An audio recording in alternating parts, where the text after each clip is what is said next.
yonder, keep the wings level and true.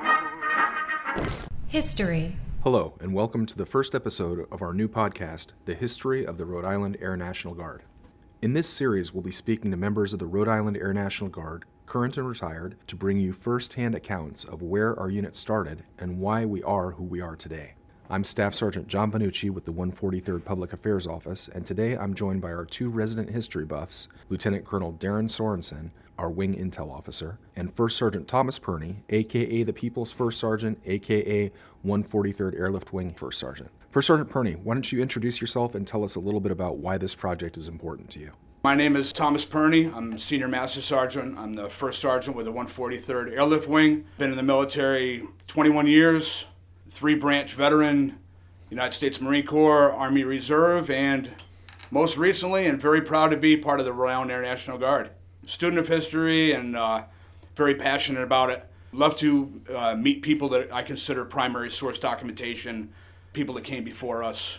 We have a very long history as a Guard unit. We always talk about the post 9/11 world, but we're much longer than that, all the way back to 1917. Thank you, First Sergeant. Colonel Sorensen, if you'd like to introduce yourself and tell us why you're interested in this project. Hello, I'm Lieutenant Colonel Sorensen. I've been at the 143rd Airlift Wing for 30 years. I spent 25 years in intelligence, and right now I'm the Chief of Plans and Programs. And also a lover of history, and that's how we started this project, is both of us have an interest in unit history, so here we are. Well, when you're, historians and students of history, history buffs, they have to rely on secondary sources. Books, information, but when you have the opportunity to go to primary sources from the mouths of the people that are actually there, that participated in such events, that's what really gets students of history and historians excited. Yeah, it's exciting, and that's what we were able to do yesterday, is meet with some primary sources and review some artifacts. Colonel, why don't you talk a little bit about what we were able to do yesterday? Sure. This pretty much came about when we learned that P1 is going to be rebuilt. Our time here is short. So I was down in the basement. I discovered this closet full of photos, VHS tapes, Betamax tapes, 35 millimeter slides, and it was all our unit's history. Back in the 1990s, we used to have a historian, a base historian, and he would keep track of all the operations that we would do. But that funding went away for that position sometime in the 90s. So with that, all of the products that was produced over the decades was basically put in different boxes. So now they were scattered all throughout the building. Eventually, they started collecting it down into this closet, and then pretty much forgotten about for quite a few years. Like, no one talked about this closet full of stuff. Discovering this and seeing all the volume products down there, it was quite daunting to go, what do we do with this if we move to a smaller building? How should we care and feed this? So that was the big question I had, and I reached out to various people that possibly help us out with this. Shert Pirnie was the one that raised his hand and was willing to take this on. He was willing to go through a lot of these documents, and so he would spend time on Mondays coming in for hours, going down there and sorting through it. You found quite a few things that you found interesting down there. You want to talk about some of the highlights? So there was, and obviously not as older as some of the older gentlemen that we did end up meeting yesterday. We knew a lot about the 143rd post 9/11. Not too much about prior to that. Obviously, when we changed aircraft prior to 9/11, there was a lot of information out there. It's pretty recent history. But going back to what I had found, both photographs and ephemera, paperwork that was available that we could see, was units like the 152nd Weather Squadron. They became groups. They continuously changing names. That's part of the 143rd's lineage, or heritage, I should say. But unfortunately, when these units move, the 143rd kind of loses that direct link, because it'll go to another squadron in the Air Force or in the Air Guard, whatever the case may be. There is a lot of history that we're learning as we go through this, such as that didn't realize we were a special operations style unit. We were a tactical airlift unit. We all the way back to 1917. We were actually given 2 Curtiss F-style seaplanes One of those was donated to the state, and the other one went to the State Guard. So that's kind of where we began as a Rhode Island flying outfit. The 143rd came into being much later than that. Units like the 43rd Photo Reconnaissance, people don't realize that the Rhode Islanders actually went off to World War II as a unit and actually were in Italy and North Africa.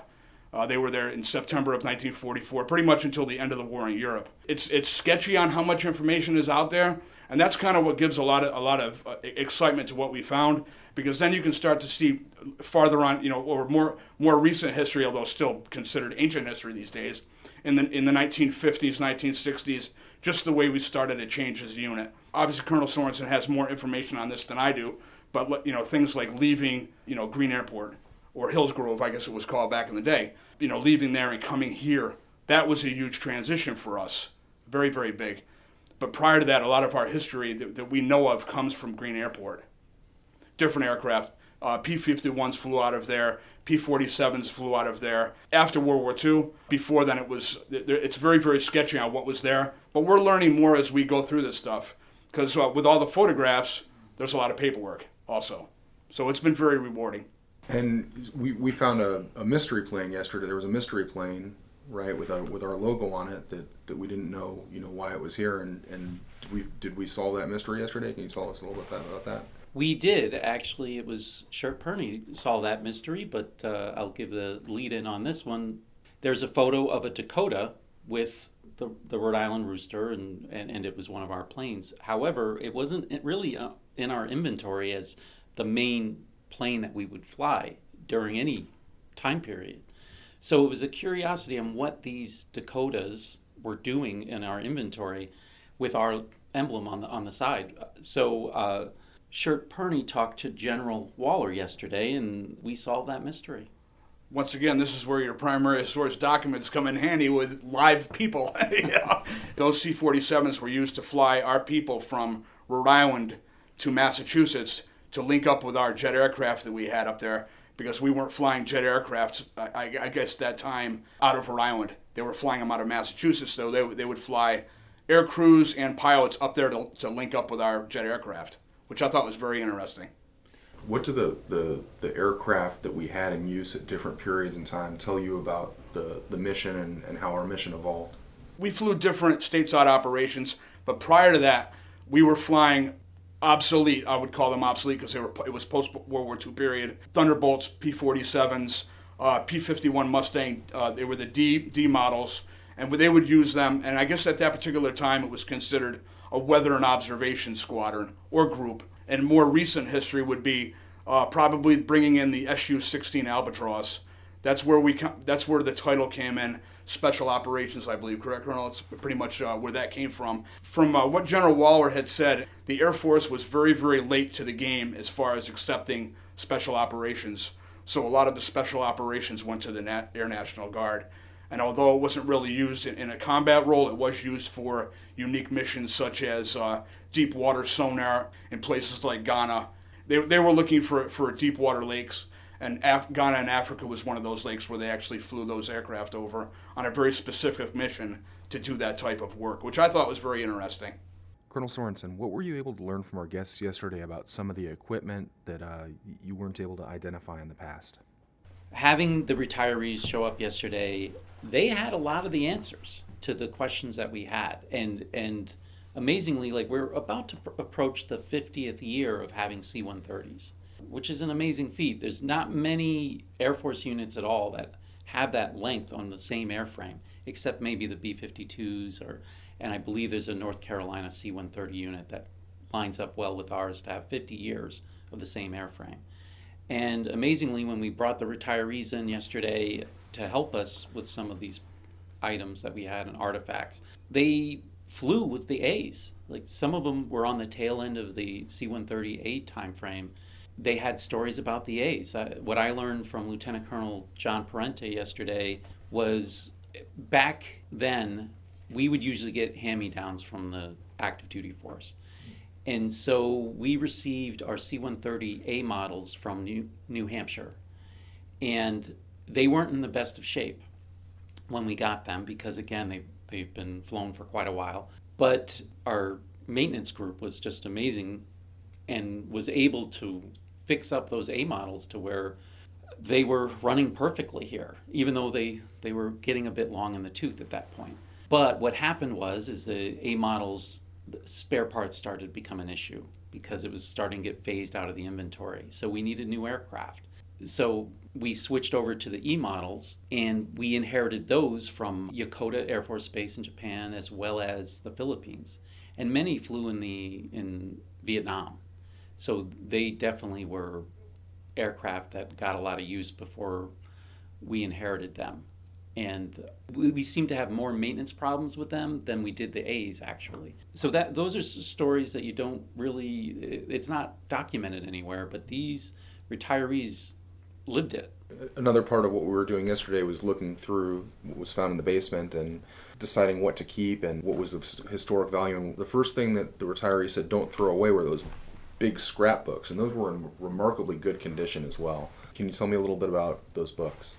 Sure. Someone, probably the base historian back in the day, whenever there was a newspaper release regarding the 143rd, they would cut out the clipping and post it in this huge scrapbook.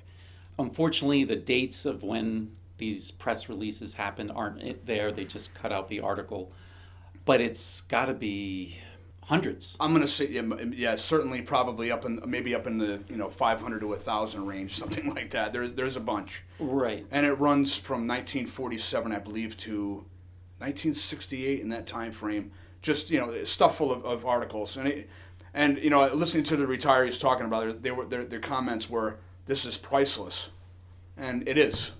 It is. It's great documentation, very interesting stuff. You could spend hours reading every article that's in there, and along with photographs that are put in there also. What I liked about it was the fact, because it started very early, but it's the people that you see in these photographs that are, and about the articles that are written about them. It's the people, and you can see the transition just in the photographs of the uniforms. We're going from Air Corps green to Air Force blue in uniforms, which to me just gives you an idea of just the time frame of how much that documentation covered. It's pretty amazing. Yeah, First Sergeant, it's really exciting stuff, and I'm excited to keep moving with this project. Our next step is that we're going to interview some of the retirees. We're going to try and capture some of this history, and our first guest is going to be Dennis Nye, who started with the Rhode Island Air National Guard in 1979 and was with us for 29 years and has a lot of history to share. He did 29 years with Fuels and retired as the Fuels Superintendent. He's going to share that history with us, and I'm really excited to see what Dennis has to say. But gentlemen, wrapping up this introduction, do you have any final thoughts that you'd like to share with anyone who might be listening? I just think I'm looking forward to continuing to do the research down there and get an end game of where all this documentation is going to go, whether we keep it in unit or it goes to someplace like the Rhode Island State Archives, which would benefit greatly from it. Once we found all these items, Sheriff Pirnie and I decided that contact the Retirees Association of the Rhode Island Guard. We had 5 members show up yesterday that we talked to about this project. We showed them the photos, we showed them some 35 millimeter slides, and they could identify roughly around 80% of the items and the people in it and what they were doing at the time the photos were taken. So that was quite a relief to us, because we thought a lot of it was going to be lost to history. To have the members that lived through those times be able to talk freely about each of these photos or slides is an amazing thing to capture. When we talk about esprit de corps, pride in your unit, we're all a part of something bigger, and it's that history that binds us all together, whether you're a retired 143rd Airlift member or you're a current member or you're just joined. We have a common history, and we have to keep that history and preserve it for future generations that will be airmen here. And that's the goal, and to capture these stories and to hear these stories. It was just a great time yesterday on hearing what they had to say about these items, and we look forward to working with the Retirees Association in the future. They're willing to help us out, and actually we received word today that they are posting some of the photos to identify some of the members in their Facebook page. So we're getting additional information. There was a photo of a crew in front of a C-130A, and they reached out to their social media group and they had about 30 responses on who was in that photo. And the photos that really capture you, that tie you into the older generation of the unit, is the one that has the black hats with the 143rd Airlift Squadron on it, or they still have our shield on, and it's a 30-year-old photo, and it's tying that to us. I think those photos are really special, and definitely something that we should show to our young airmen, and it does bond us all together, which is good. Gentlemen, I really want to thank you for joining me and including me in this project. Thank you so much for having this conversation, and I'm really looking forward to what we can do with this project. Well, thank you very much. And thanks for having us. And thank you for joining us on this first installment of the History of the Rhode Island Air National Guard podcast. We're going to be hosting all our podcasts on iTunes and Spotify as we move forward in this series, and we'll be posting additional media to the Facebook page as it's available. Thank you.